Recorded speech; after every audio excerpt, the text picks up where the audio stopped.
Hello there, fellow bookworms. Do you feel like everything is just going too fast and you don't have time to read anymore? Well, today I'm going to share how I have been able to read 30 plus books this year. My target is actually 50, but I'm at 30 and that's great. So I'm going to share tips on how I have been able to accomplish reading 30 books while managing my home with my 3 small kids, a super demanding corporate job, and then life in general. Stay tuned.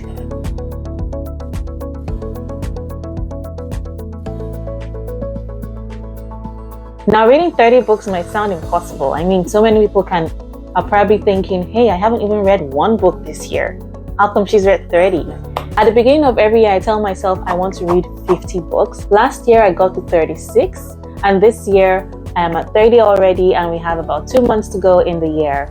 I am determined to hit the target of 50, but this is how I've gotten to 30. First thing you need to do is set a target. A lot of people set a target to read 1 book per month, which makes it 12 books at the end of the year. And that's great. But then they get into the year and realize they're not able to keep up with 1 book per month. Now, the question I would ask you is, what exactly are you planning to read per month? Do you feel like at the end or the beginning of each month, you would walk into the bookstore and pick a book? No. Before the year starts or before the month starts, you should have a plan as to what you're reading at least 3 months in advance. That way, you're not scrambling at the end of 1 book to look for the next one. You already have a plan, so the plan just keeps flowing. For me, at the beginning of the year, I had just moved to a new country. I wanted to learn how finances worked. So I researched and I found a lot of books on finance. And that's what took up the bulk of my reading for the first quarter of the year. I read finance books, I read The Psychology of Money, I read The Financial Feminist, which was one of my absolute favorite books. I'll do a review in another video. I read Rich Dad, Poor Dad. You get the picture that I had a theme and then I followed the theme. That way, I wasn't at a loss as to what to read next since the theme was finance and I was able to follow that. Read about 5 books on that topic. I felt I knew enough. Also able to practice the things that I had read, that I learned in the books, and then I moved on to something else. So plan your books ahead. If you want to plan by theme, if you want to plan by author, whatever it is, just make sure you have a plan at the beginning of each month or each quarter and you follow that plan through. Secondly, use technology. I'm a busy mom. I got 3 small kids. I work in corporate in a super fast-paced job. I cannot realistically have a book in my hands every single minute of the day. It's just not possible. So here's what I do. I have Audible for audiobooks. I have my iPad for ebooks. And then I have the hard copy book. Because let's face it, nothing beats the smell of a hard copy book. By the way, this is what I'm reading now, The Diary of a CEO by Steven Bartlett. Watch out for a review coming soon. So this is exactly how it works out for me. In the morning when I'm driving my kids to school or I'm driving to work, I put on the audiobook and listen to a book. It might not be the same book I'm reading in hard copy, although there have been times when I have the book both on audio and in hard copy. I had that before. I did that for The Financial Feminist by Tori Dunlap. I just had to, I had to finish that book and that was the only way. So I listened to 1 book on my drive to work, my drive to pick my kids from school or drop them at school, my drive home from work, and listening to a book. When I get home, things get busy. I have to settle the kids down. I have to prepare for the next day, cook dinner, we have karate classes, whatever it is. I get into all of that. And then just before I go to bed, there's usually like a 1 hour or 2 hours when, everyone's asleep and I do have some free time. I get into a book. Even if I'm not able to read a full chapter, I can read 1 page or 2 pages. It might take longer to actually finish a hard copy book because of how busy life gets, but you have to create systems around that. So use technology. Audible is great. I use Kobo on my iPad for ebooks. I have my hard copy books. Next is you need to realize that you are not married to a book. If you have been on what page is this? 31 for 30 days, it's clear that you're no longer interested in that book or the seasons have changed in your life and you want to read something else. Don't feel guilty about changing the book you're reading.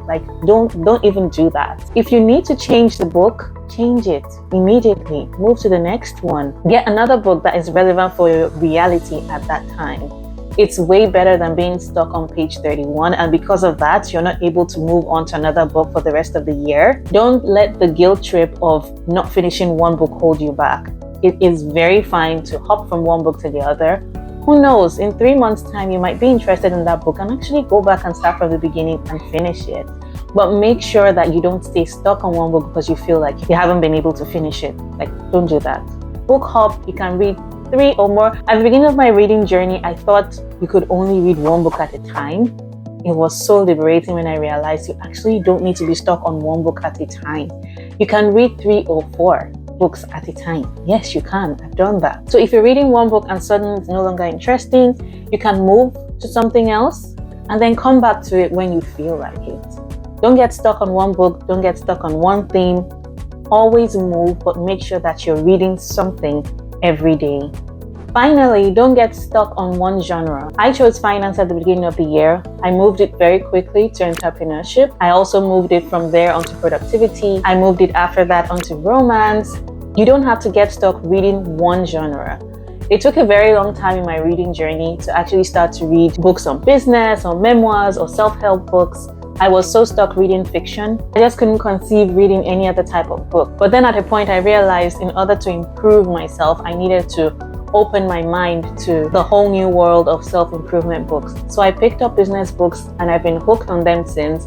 Right now I actually hardly read fiction, but I always do. If you feel like you are getting too stressed or too worked up or too busy and your mind is just not able to conceive another person telling you just how to be productive and how to run your business, like if you feel like you've gotten to that point, it's very okay to pick up a John Grisham novel, pick up a Francine Rivers, pick up anything else so that you're able to de-stress. Remember, reading is actually supposed to be fun. You need to be able to use your moods and your patterns to direct your reading. You need to be able to allow your reading flow in the direction and the pattern of how you're feeling per time. So if you're feeling like this finance book or this productivity book is just not working for me right now because of everything happening in my life, there is nothing wrong with picking up an Archie comic, for example. It's still reading. All we're trying to do here is build a habit of reading every single day.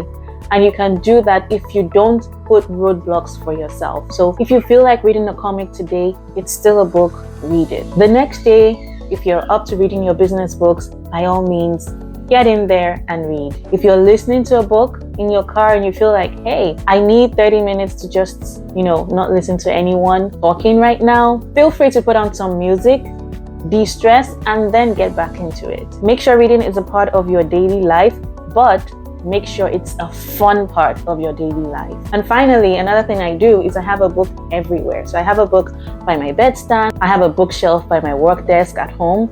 I have tons of books I haven't read yet on my phone, so I'm able to choose any one per time if I'm on the go. I have my e-reader and I'm able to flip through the book during the downtime while I'm waiting, or if I'm not the one driving, or if it's a long train ride or long plane ride. Whatever it is, there is always a way for me to read a book and make some progress in reading.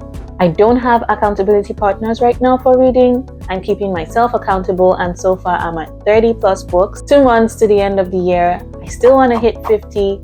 At the end of the year, I'll come back and tell you guys how I did. If you like this video and you found any of the tips useful, don't forget to hit like. Don't forget to share with other busy moms and other busy people who also need to hit their reading goals and are looking for ways to do that. And of course, don't forget to subscribe to this channel and come back for more self-improvement, productivity hacks for busy moms and busy people. See you in the next one.